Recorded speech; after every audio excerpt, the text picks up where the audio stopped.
One of the most exciting features Nintendo hasn't explored in trailers yet for Tears of the Kingdom, that is combat. Breath of the Wild broke the mould in so many ways for the Zelda series, and its combat was pretty good. However, there's still room for improvement, and today I want to have a look at the number of ways Nintendo could improve the combat in the upcoming Legend of Zelda Tears of the Kingdom. Well, if you're new around here or find this useful, don't forget to hit that subscribe button down below for all the latest Zelda content and turn on notifications by hitting that bell.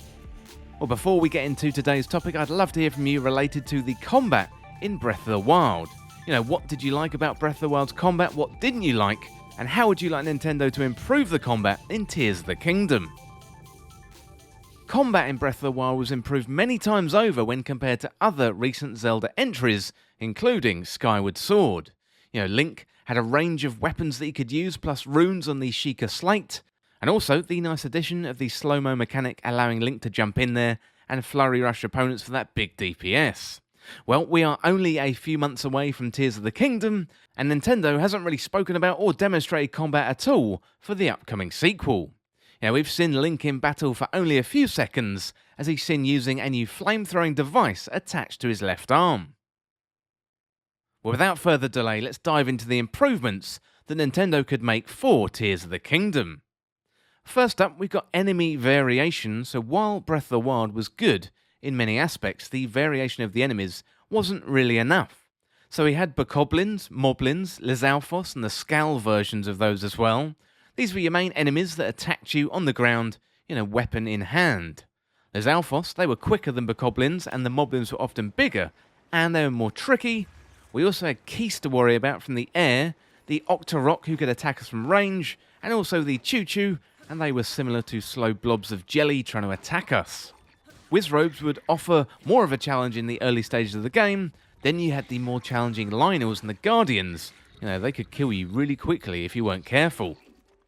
Given the main enemies you encountered on a regular basis had 2 arms and 2 legs, they generally held weapons, the combat started to feel very similar after tens of hours in Breath of the Wild. So it's most likely implemented this way because of the weapon variation added to Breath of the Wild and the need for Link to throw away degraded weapons and pick up new ones from his enemies to continue fighting. When Tears of the Kingdom, I'd love to see more variety in the enemy types. Currently we've got 4 varieties attacking Link with weapons, and it'd be good to see Nintendo bump this up closer to 10, while varying on different enemy types as well. So it'd be really good to see more non-humanoid enemies too, multiple arms, maybe multiple weapons, and given the amount of malice in Tears of the Kingdom, well, maybe we could see a few mutations. Well, next up we got aerial combat, so we know that much of Tears of the Kingdom is going to be spent in the sky, either travelling up and down or exploring the newly formed Sky Islands above Hyrule. Well, a great addition to the combat would be the ability to fight in the sky.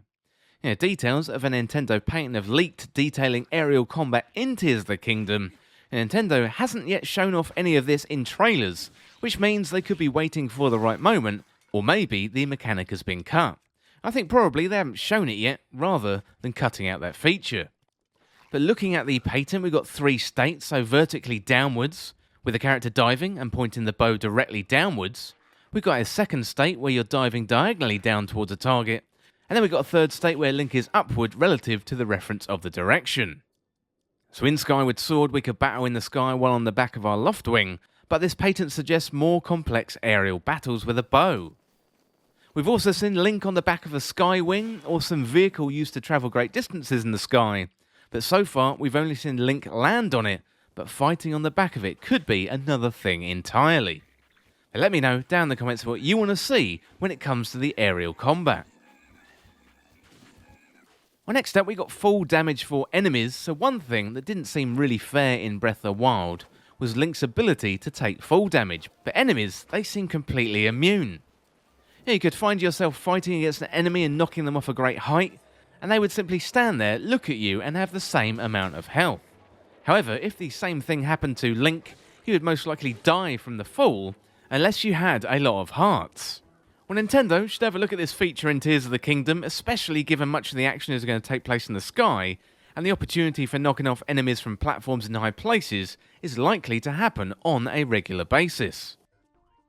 Well, next up we got Parrying and Countering, so one of the most important skills to get the hang of in Breath of the Wild when fighting is the Flurry Rush.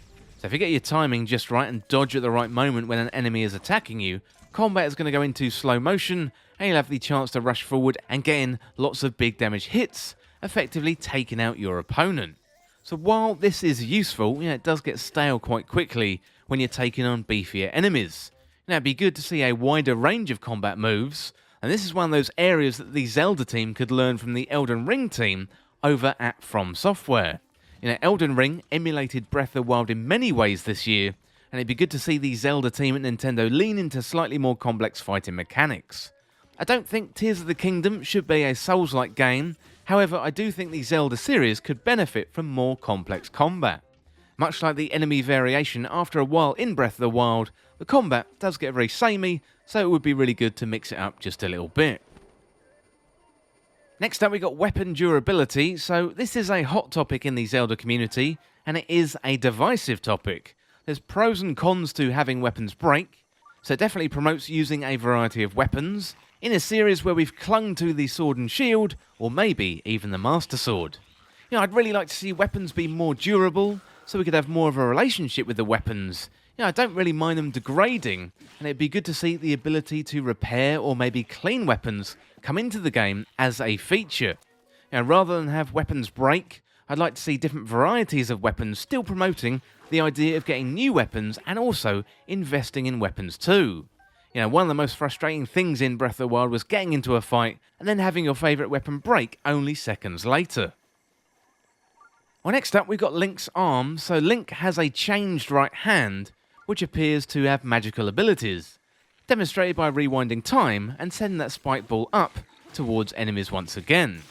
So it looks like Link is controlling this with his arm, and we've also seen Link use a flame-throwing attachment, but this time on his left arm rather than on his right arm.